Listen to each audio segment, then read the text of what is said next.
Hello hello animes, स्वागत है आपका पॉलीमंगा हिंदी चैनल पर। और आज हम देखेंगे डीमन स्लेयर के एपिसोड नंबर 5 को।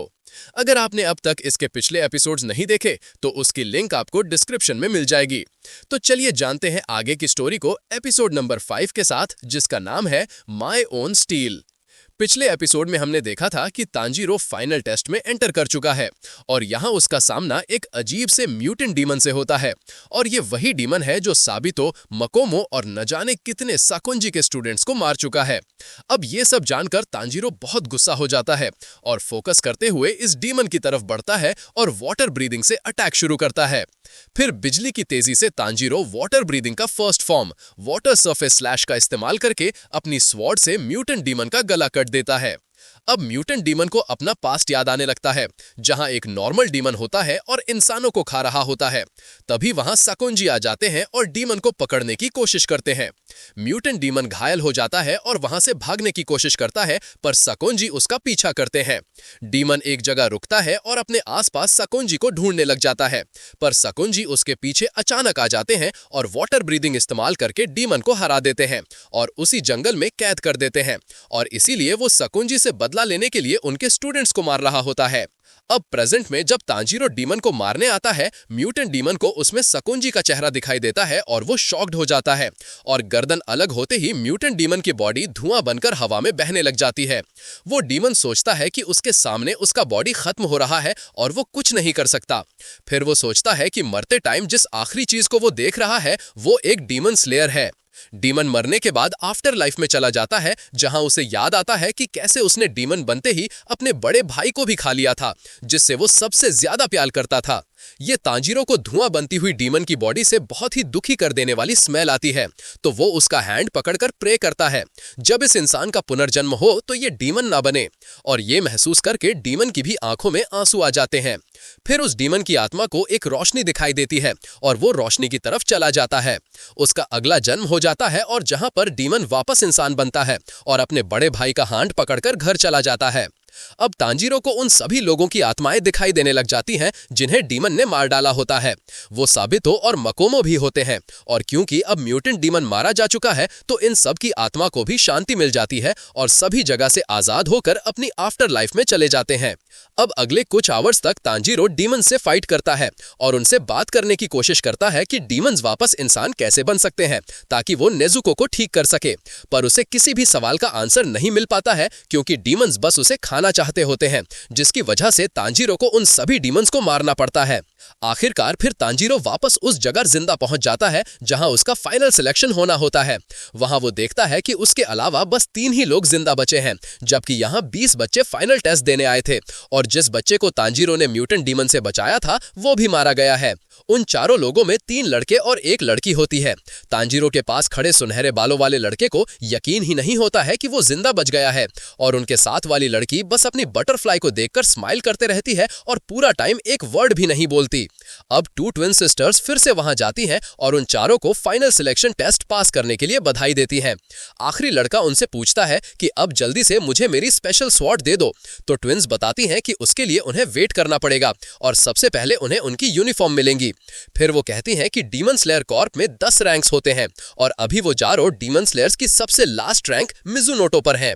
जिसके बाद वो कहती हैं कि उन्हें अपनी स्वॉर्ड के लिए पहले मेटल चुनना है और फिर 10 से 15 दिन बाद उन्हें उनकी स्वॉर्ड्स दी जाएंगी। फिर ट्विन सिस्टर्स क्लैप करती हैं, जिससे इन सभी के पास एक क्रो आकर बैठ जाते हैं। ट्विन्स बताती हैं कि ये कासुगाई क्रोज हैं और ये डीमन स्लेयर्स के लिए ही हैं। इनके जरिए उन्हें उनके मिशंस दिए जाएंगे और वो आपस में बात कर पाएंगे। पर सुनहरे बालों वाला लड़का देखता है कि उसे क्रो नहीं बल्कि एक बर्ड मिली है, और लास्ट वाले लड़के को इससे कोई फर्क नहीं पड़ता है और वो एक ट्विन सिस्टर के पास जाकर उसके बाल पकड़ लेता है और पूछता है ये उसके नीचे स्वॉर्ड कहाँ है, उसे बस वही चाहिए थी। पर तांजीरो वहां आ जाता है और उस लड़के का हाथ पकड़कर कहता है कि इसे छोड़ दो वरना मैं तुम्हारा हाथ ब्रेक तोड़ दूंगा। वो लड़का और भड़क जाता है और तांजीरो को चैलेंज करता है कि तुम में जितना दम हो तुम लगा कर देख लो, पर तांजीरो के उसका हाथ थोड़ा सा तेज पकड़ने से लड़के को दर्द हो जाता है और वो ट्विन सिस्टर के बाल छोड़ देता है। अब नेक्स्ट सीन में चारों डीमन स्लेयर्स अपनी अपनी स्वॉर्ड्स के लिए और चुने जाते हैं, पर सभी मेटल एक जैसी दिख रही थी जिससे किसी को कुछ समझ नहीं आता। सुनहरे बालों वाला लड़का सोचता है कि वो कुछ टाइम में वैसे ही नहीं बचेगा तो इसका कोई मतलब नहीं है। तांजीरो को भी नहीं पता होता है कि वो क्या करे, पर फिर उसे कुछ स्मेल आती है और वो ओर के पास बढ़कर उनमें से एक को चुन लेता है। वहीं दूसरी तरफ एक आदमी अपने हाउस में बैठा होता है, जहां उसका कासुगाइक्रो आकर बताता है कि फाइनल टेस्ट में इस बार 5 लोग जिंदा बचे हैं और वो आदमी खुश होकर सोचता है कि ये सभी किस तरह के डीमन स्लेयर्स बनेंगे। इसके बाद तांजीरो सकोंजी के हाउस में वापस जाने लगता है, लेकिन टेस्ट की वजह से वो बहुत ज्यादा एग्जॉस्टेड हो चुका था। पर कुछ देर में वो वापस खड़ा होकर फिर चलना शुरू कर देता है। रात होने तक तांजीरो जैसे तैसे माउंट सागिरी पहुंचकर सकोंजी के हाउस आ जाता है। तभी उसे वहां का डोर टूटा हुआ दिखाई देता है और उसमें से नेजुको निकलकर बाहर आती है।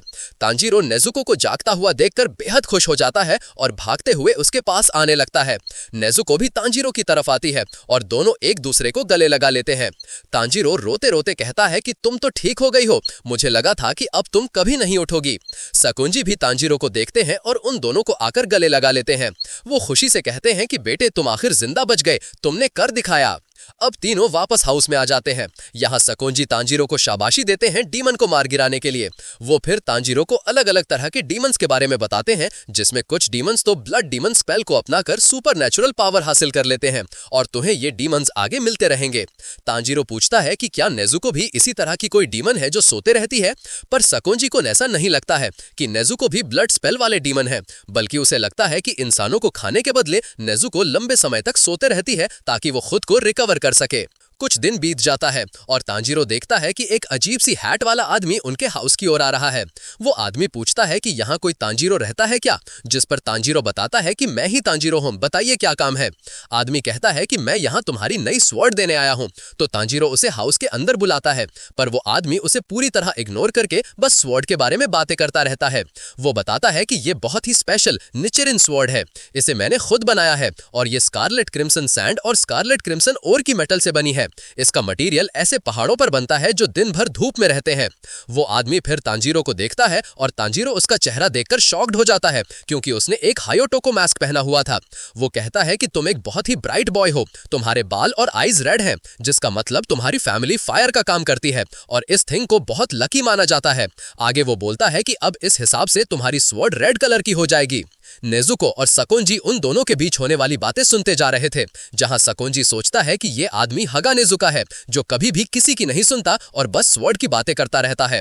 वो आदमी और तांजीरो दोनों ही हाउस के अंदर सकोंजी के पास आ जाते हैं, जहां तांजीरो को उसकी निचेरिन स्वॉर्ड दी जाती है। वो तांजीरो को बताते हैं कि इसे कलर चेंजिंग स्वॉर्ड भी कहा जाता है, क्योंकि ये यूज करने वाले के हिसाब से कलर बदलती है। तांजीरो स्वॉर्ड स्कैबर्ड में से निकालता है और देखता है कि वो रेड होने की जगह ब्लैक हो गई है और सकोंजी और हैट वाला आदमी ये देखकर शॉक्ड हो जाते हैं। तांजीरो टेंशन में आकर पूछता है कि क्या मेरी स्वॉर्ड का ब्लैक हो जाना अनलकी है, जिस पर सकोंजी कहते हैं कि ऐसा नहीं है, बस इस कलर की स्वॉर्ड बहुत ही कम देखी जाती है। स्वॉर्ड वाले आदमी को ब्लैक स्वॉर्ड देखकर गुस्सा आने लग जाता है। वो कहता है कि उसे यकीन था कि स्वॉर्ड रेड कलर की ही बनेगी और कहते कहते ही वो तांजीरो को पकड़कर उसका गला दबाने लग जाता है और तांजीरो सोचता है कि ये आदमी तो बिल्कुल बच्चों जैसा है। तभी वहां तांजीरो का कासुगाइक्रो आ जाता है और वो बताता है कि वो तांजीरो के लिए उसका पहला मिशन लेकर आया है। तांजीरो ये देखकर शॉक्ड हो जाता है कि वो क्रो बात कर सकता है। फिर वो क्रो बताता है कि उत्तर पश्चिम दिशा में एक विलेज है, कोई डीमन वहां की जवान लड़कियों को किडनैप कर रहा है और रोज कम से कम एक गर्ल तो गायब हो ही रही है। तुम्हारा मिशन है कि उस विलेज में जाकर जो भी डीमन इसके लिए रिस्पॉन्सिबल है उसे मार गिराना। क्रो कहता है कि तुम्हें अच्छे से तैयार हो जाना चाहिए, क्योंकि ये तुम्हारा डीमन स्लेयर बनने के बाद पहला मिशन है। तांजीरो भी अपनी स्वॉर्ड को टाइट पकड़ लेता है और कहता है कि समय आ गया है। और इसी के साथ डीमन स्लेयर का एपिसोड नंबर 5 यहीं खत्म हो जाता है। दोस्तों, अगले एपिसोड में तांजीरो का सामना एक बहुत ही पावरफुल डीमन से होगा। तो दोस्तों, अगर आपको ये वीडियो पसंद आया है तो इसे लाइक और शेयर जरूर करिएगा। साथ ही कमेंट करके बताइए कि आपको ये एपिसोड कैसा लगा।